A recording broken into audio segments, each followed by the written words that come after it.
Mark? Well, of course, we saw it after the 9/11 attacks in the US, after the 7/7 attacks in the UK, the security services and the police feeling that they could do with enhanced powers to help them in their battle against the violent extremists. Once again, because the tempo at the moment is so high in the threat that they're facing from Islamic State, they're after renewed powers. You can just take a look at how things have evolved just in the last 4 years. Since 2010, 753 people arrested on terror offences, 212 charged, 148 successful prosecutions. So what kind of powers are we talking about here? Well, let's just take a look at one. This is TPIMS, the Terrorism Prevention and Investigation Measures. It's a successor to the old control orders regime, and that allows the authorities to put certain restrictions on terror suspects. And one thing that they are now going to do, Labour have been calling for it for a while, is to return to the situation that was under the old control order regime, where you could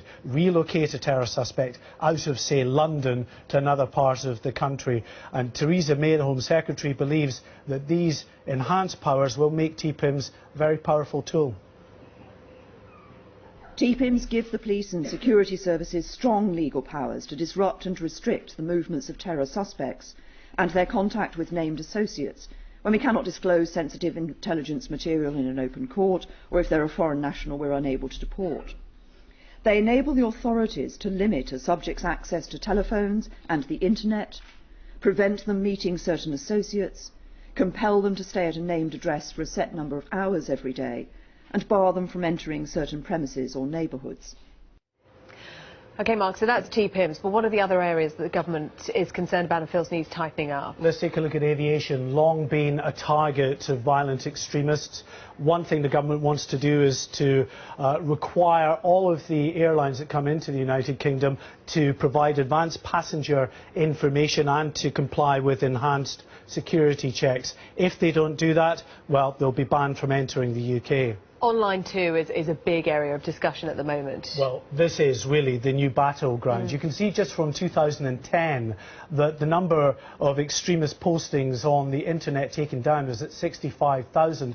Just in the last year, 46,000 of those items were removed. It gives an indication of just how this particular area is a very big worry now for the security services. The Home Secretary also addressed the issue of ransoms, Mark.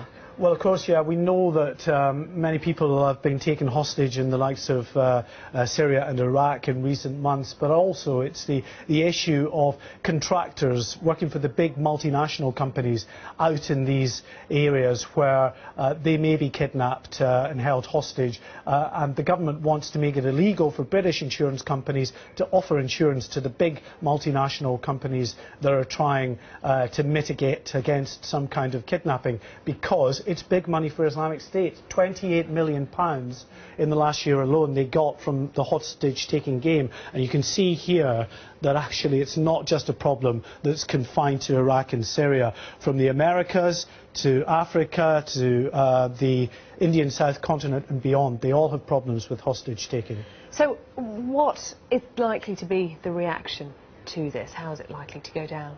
Well, the government clearly wants this counter-terrorism and security bill to go through the parliamentary process as quickly as possible before, of course, the next election. It's likely to go through the Commons relatively easy. When it gets to the Lords, well, that'll change a bit. The human rights lobby in the Lords will be trying their best to water down some of the more controversial proposals. Mark White, thank you.